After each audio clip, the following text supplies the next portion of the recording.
Royal Giant has long been one of the most popular win conditions in Clash Royale, especially in competitive play. It's big, it's beefy, it takes down towers, and right now there are some phenomenal decks if you want to play this at the absolute highest level. And to help you do that, I have brought on one of the top Royal Giant players in the game, longtime Clash Royale pro, Mini. Dude, thanks for coming on. I'm really excited to break down Royal Giant for the viewers. I'm really excited to be here, Rich, and help bring you guys some tips and tricks to help you guys learn the deck and play at a high level as well. Here we go. 5 tips to help you improve your game with Royal Giant. Now, we're going to use the Royal Giant version you see on screen right now. There are, of course, many different Royal Giant configurations, but this one with the Royal Giant, Fisherman, obviously a major part of that one, Mother Witch, Barb Barrell, Tombstone, all these pieces, and the Skeleton King, of course, is the most popular variation in 2023 and put up some of the most wins overall in Clash Royale League. So, Mini, let's start at the beginning. Your first tip is really about how you start every game with Royal Giant. Precisely. With different decks and archetypes, there's always different starting hands. With this deck, your best bet is always going to be to start with the Tombstone. It's always going to be a safeguard either against Hog Riders in either lane or any real ground troop, or you can cycle a Barb Barrel. The other troops are going to be on the heavier side, and we're going to talk about a little later about these troops playing a key role in your defenses and offenses. So you do want to play them a lot more reactively. So starting with Tombstone and Barb Barrels is the way to go at the start. Okay, so you talk about specific roles, and that leads us to your second tip. It seems like Royal Giant might be the most important card in this deck, but in your opinion, there's actually another card that's mastery is way more important to being a great Royal Giant player. Yeah, absolutely. The Fisherman utility in this deck is absolutely massive. Not only can it help defend and activate King Tower against troops like Hog Riders, any ground troop, whether it's Goblin Giant, literally anything that you can name, but it can also be used on offense to take your opponent's defense away from a Royal Giant. If you're going against a Peck, you may think that Peck is going to absolutely crush my Royal Giant. No, use that Fisherman to pull it away, get some synergy with some Zappies as well, and you can really make so many high-level plays just by mastering this Fisherman. And I'm going to link a video in the description below that Mini recommended to me that helps you master every single King Tower activation with those Fisherman placements. A very important part of being a good Royal Giant player. Number 3 on our list of tips, Royal Giant seems like a super offensive card, but in your opinion, offense isn't the focus of this deck. Absolutely. If you think about it pragmatically, Royal Giant is just a 6 elixir card that's going to be doing damage towards a tower. It does no damage to your opponent's troops whatsoever. That being said, you really want to surround your attack and nurture it with your defensive troops.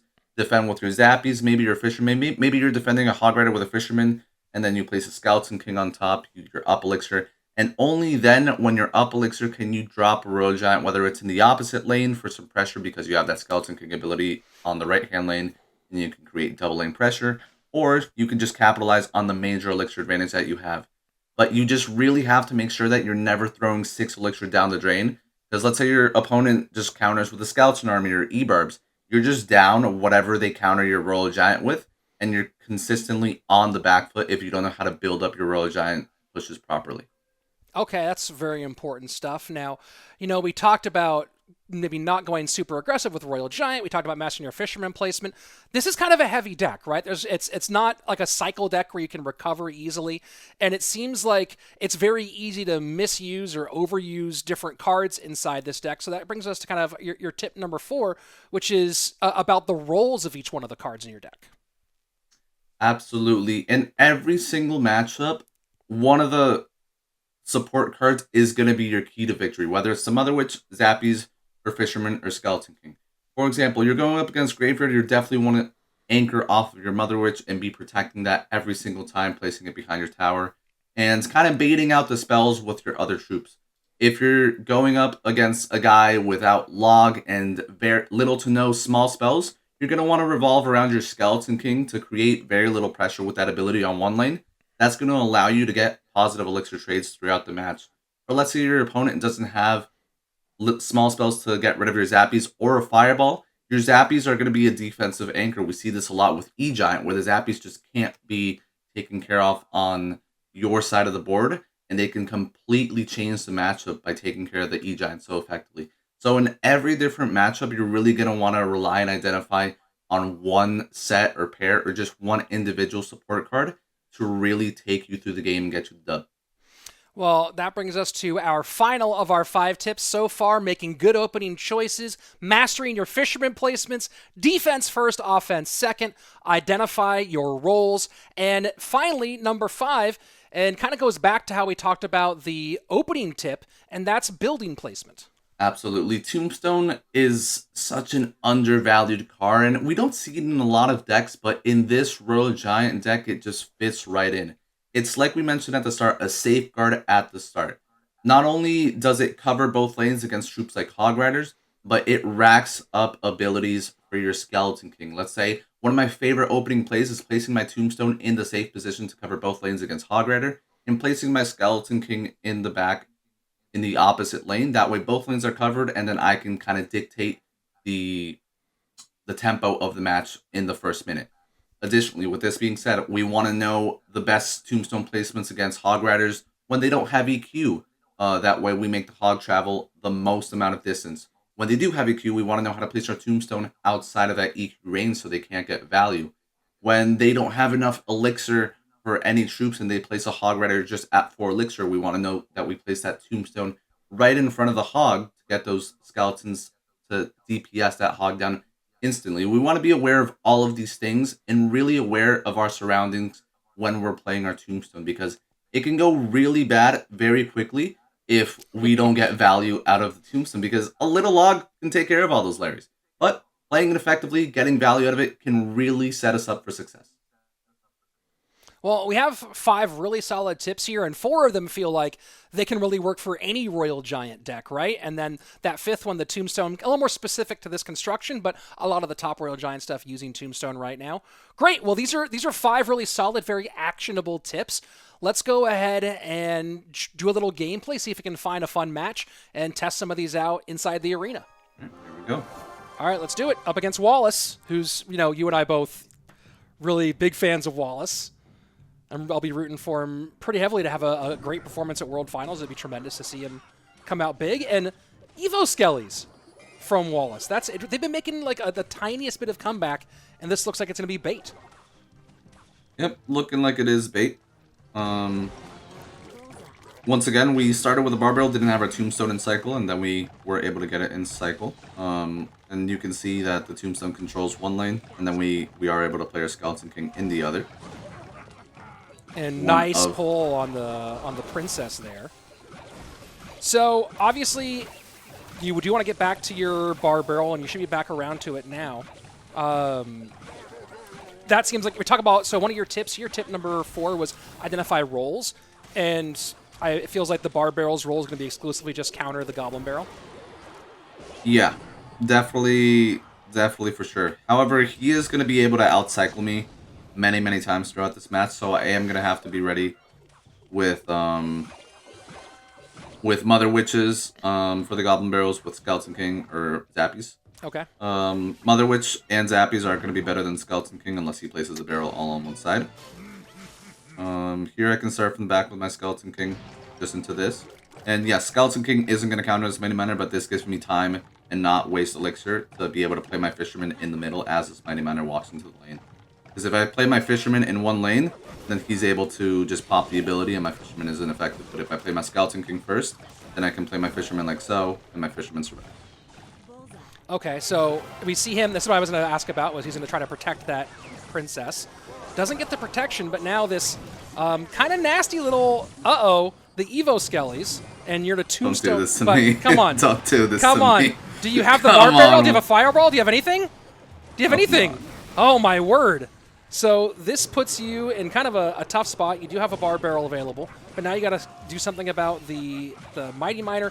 Man, he is really putting the pressure on in this one.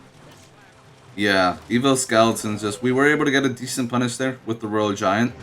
But that was just a killer Evo Skeletons. No fun there.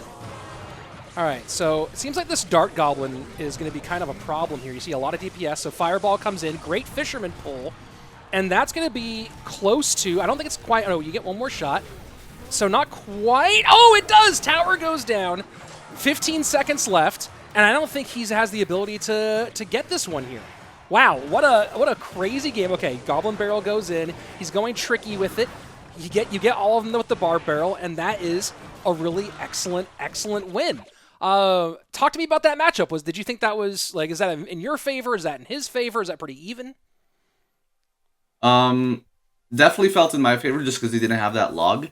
When you go up against bait and they do have that log, number one, it's so useful against the Skeleton King ability. And we see time and time again log be used to just keep that Royal Giant from getting a shot on tower.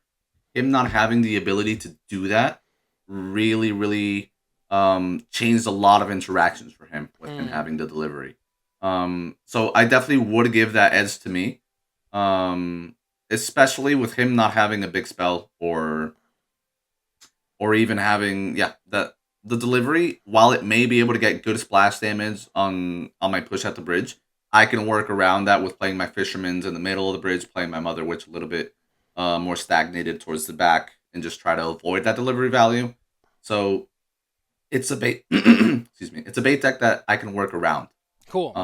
But if he was able to have log, different story. So we saw a lot of the bases, right? We saw you making good opening choices. We saw the Fisherman working specifically against the Princess a whole lot. You defended and then pushed when it was time.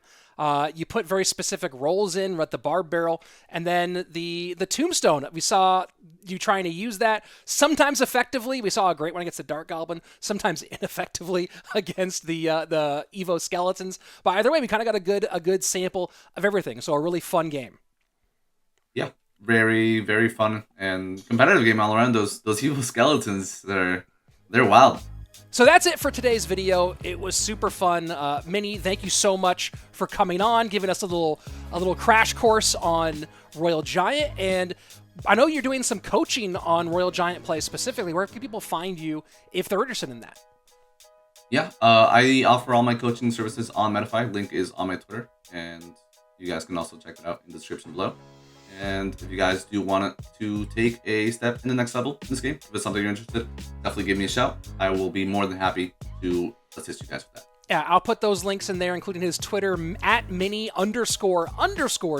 He went double on the dashes below everything. That's it for today. It's a blast. I hope you really enjoyed it. If you have other decks or archetypes you want to see, go ahead and comment below. Let me know what you'd like me to bring a pro on to really break down these 5 tips to help you master these decks.